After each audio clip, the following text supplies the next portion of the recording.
How are you doing, Felicia? Hi, Chris. I'm great. How are you? Good. You're in Orlando, Florida? Orlando, Florida, yes. Awesome. So tell me a little bit about your business and your question. Absolutely. So I recently this past year joined a family business of childcare. My father and stepmom own 4 childcares here in Orlando, in which they sort of branded under the same name. Recently, unfortunately, they got divorced, and out of the 4, each of them got 2. With that comes some legal challenges with the name.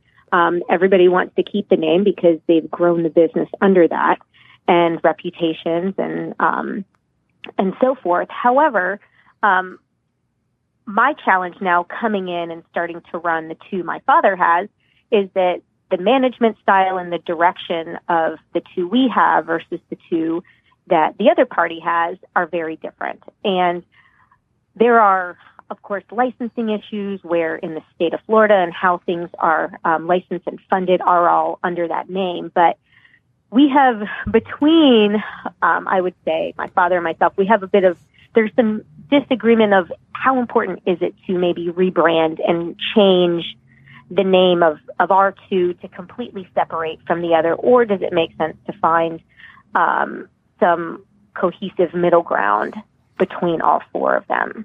Okay. So did you always like your stepmom, or did you always know that it would end in divorce? I did not mind her, but I think didn't That's think it would so end politically in divorce, but correct. I will say, I didn't mind her. Yeah. I mean, I didn't mind her, but no. Do you have any say in who your dad's dating now? No, but I should. Felicia, this is a great opportunity for you to step in and say, listen, Dad, you might not be the best at this, but I know women. I have a great intuition, and so I'm going to do your Tinder profile for you. Boy,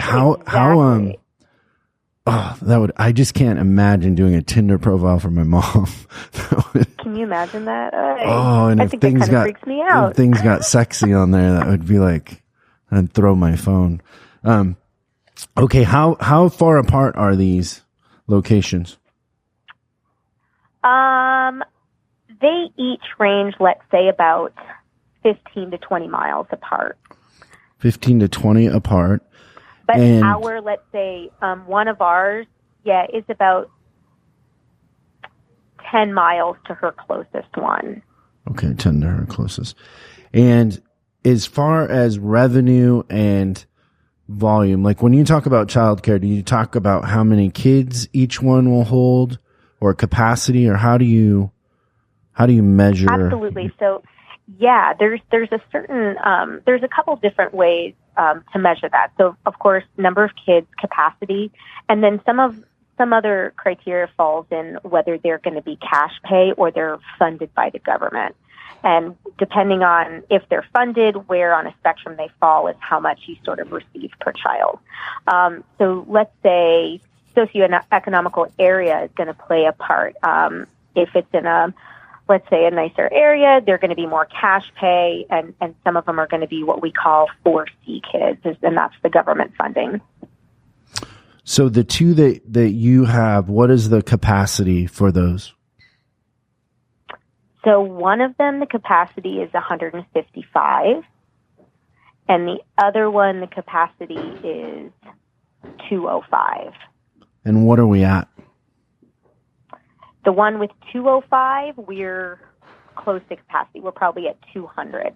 The one with 105, we're at 50. Okay, and what's the area like with the one at 105? Is it more cash or more funded? More funded. So we're about 95% 4C or funded by the government. Okay. Now, the parents still have to pay a portion of it, but it is predominantly funded by the government. So coming in fresh, what is your strategy to get the one that is at 50% capacity full? Like, do you have a marketing plan? How do you fill it? Yeah. So I am just now recently spending a little bit more time there. There is a transition of getting the right employees there and the right director. Partly, we just did not have the right mix, I think, of team that was going to help grow that. Now, from our standpoint, yeah, it's going to be a combination of marketing. We're also looking at a third-party program that comes in and actually rents out the space or leases the space, and it's for a school, kind of a separate third-party, they call it Head Start program, in which we've gotten qualified for because we have the space. Aesthetically, the school is beautiful. So it's all there. There's just very low enrollment. So part of it is using these possibly this third-party program, but then, yeah, putting a little bit more effort and energy into getting back out into the community. That area is less government and more cash pay. So the one that's at capacity is more cash? No, is more government funded. Oh, is more government? Okay. Yeah. So 95% government funded. So you have the one that's at capacity. If you change the name, would it really matter because you're at capacity? So from a marketing standpoint, no, but it would matter from a legal standpoint, and Why? we have to redo our licensing. Oh, so you have to go back in and get licensed from the state Correct. all over again? And how long and painful and costly is that process? Well, that's kind of the question, from one stand, I mean, it would take time. And, I don't know if that would mean having downtime for us, as far as from funding. There is a possibility of that. And there's a possibility that getting relicensing, they have to come back out. They're rechecking the facility. There's the possibility of hiccups coming up and not getting approved right away. So kind of opening a can of worms. And there's nothing in the process where you can just change the name? No? Okay, so then your concern is that she will not manage hers, your stepmom, ex-stepmom, that she won't manage hers well, and that the reputation will suffer. Correct, because there's already been a couple incidents. Now, of course, from my, let's say, insurance standpoint, I mean, things are going to happen, but she's already kind of dropped the ball on some big things, whereas if press got a hold of it, it would be a PR nightmare. Because her management style is very different. Yeah. And also, she could be vindictive too, right? Correct. Which I would not put that past her. Okay, so do we have, besides the fact that it's painful, do we have a real idea of how much it would cost you and what the real pain level would be to change it? Because I would lean towards changing it. But okay, and I personally feel that way. But again, what does Dad say? My father, who's been in the business, he's been in the business for a longer time. I think for him, he sort of believes that the process is going to be so painful that, or if things, we don't get licensed for the same number, if things aren't, we're somewhat grandfathered in some respect for certain things. So, and sort of looks at, maybe she'll be okay. We can sort of separate ourselves with websites and social media, but at the end of the day, people associate the name and the logo and what they see. Okay, what about a different option about buying her out? That's what I was trying to understand, like what the pain and the cost would be. Okay. What would the pain and cost be of buying her out? Well, she would have to incur the same process of changing the licensing. You mean buying her out of the business completely? Yeah.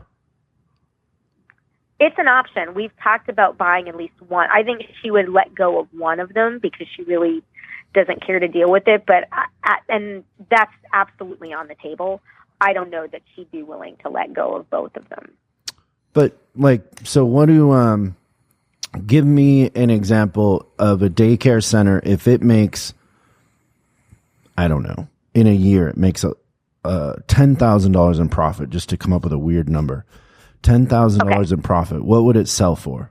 Like, how many times earnings does a daycare center or a child care center sell for? I don't know. The 3 or 4 times? Think so. If he was selling that, and here's the thing. So depending on if they own the building or if they're just leasing the building. Well, usually in those deals, the building's a separate transaction. Yeah, it just depends. Because she owns them, I don't know the answer to that.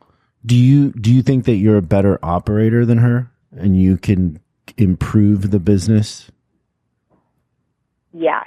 Okay, so let's say that they sell for 3 times earnings. So it's going to be, I'm guessing it's 2 to 4 times, but let's say it's 3 times. So we'll pick the middle. So let's say it makes $10,000 a year and you pay her $30,000 on a note and you pay her so much a year and you can increase the profitability and there's synergy between having 4, right? So there's scale. Yeah. So that you're going to save money. So if you own all 4, there's scalability. So you can buy more toilet paper, more this.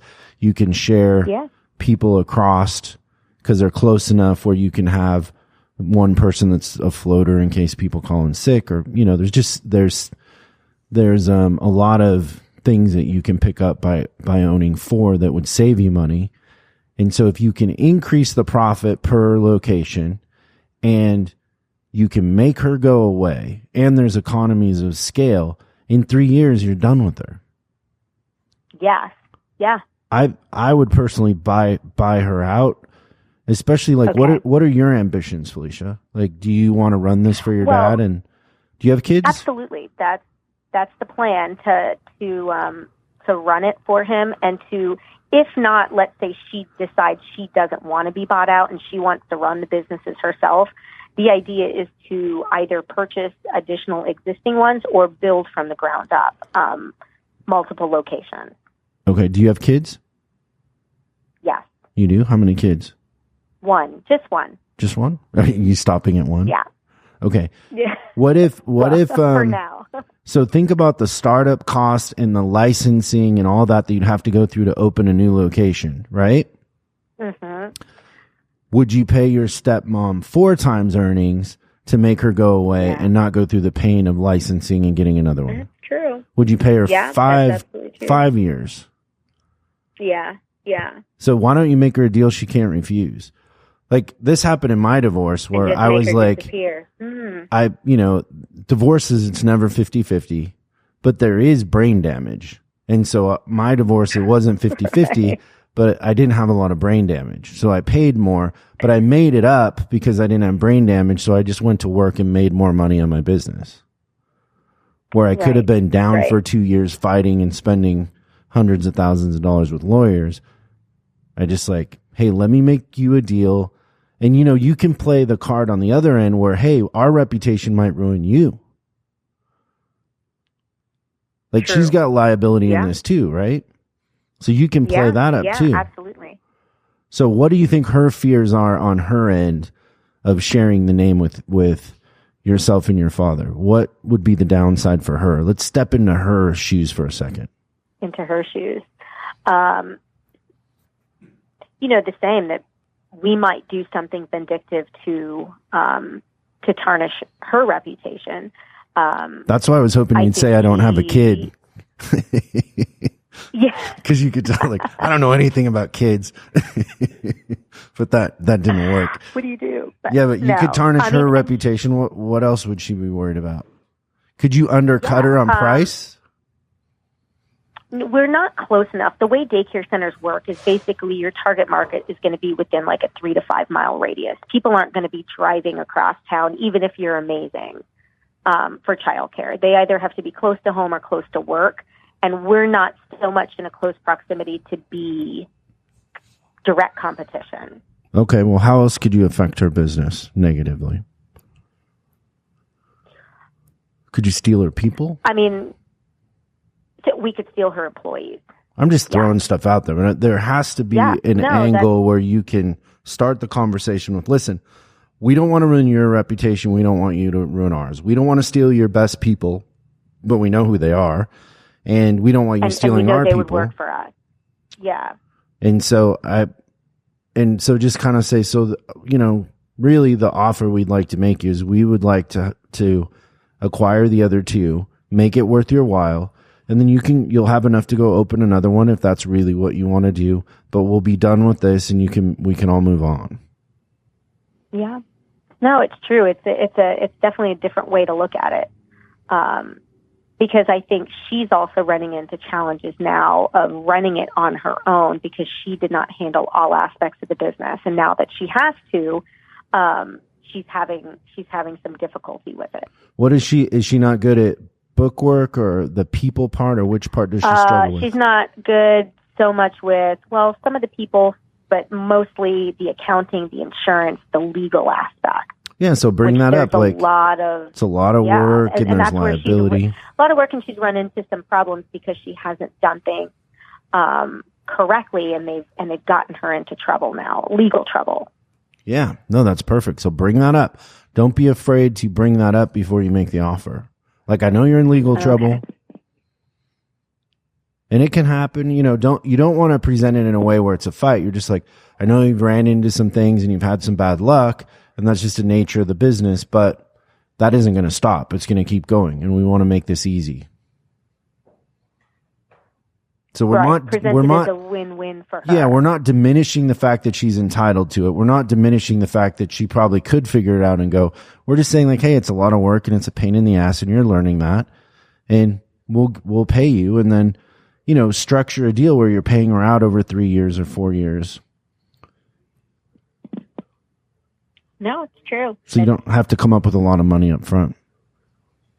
Yeah, absolutely. And then you're not putting, we're acquiring the long-term goal of having multiple locations and not having to change the name. And you're familiar with the people there, and it's kind of a win-win. Yeah, absolutely. Because you're going to have to hire new people. You're starting from scratch. Okay. Well, I think that's a better solution is, even if it's, if child care centers sell for 2 times earnings, pay her 3. But just make the terms where you're paying her out over 3 years, and she'll have enough to go start another one, and she won't have the headaches. What will your dad say about that? I think he would love the idea. I think it's more or less, like you said, packaging it where it is in her benefit, where we are paying a little bit more, and she can look at it like we're doing her a favor. Yeah. Yeah. And maybe you're presenting it, not your dad, so there isn't that weird ex-husband, ex-wife dynamic that happens. She already is on guard. Yeah, thinking that he's going to screw her for something. So you can say, like, I always really, really liked you. Right. Exactly that. Yes. You were always my favorite. I never thought this would happen. These sluts my dad's dating now. Yeah, exactly. Awesome. Well, thanks, Felicia. I hope I helped. Thank you so much, Chris. This is fantastic. I didn't expect it to be so good. Thank you. Okay, bye.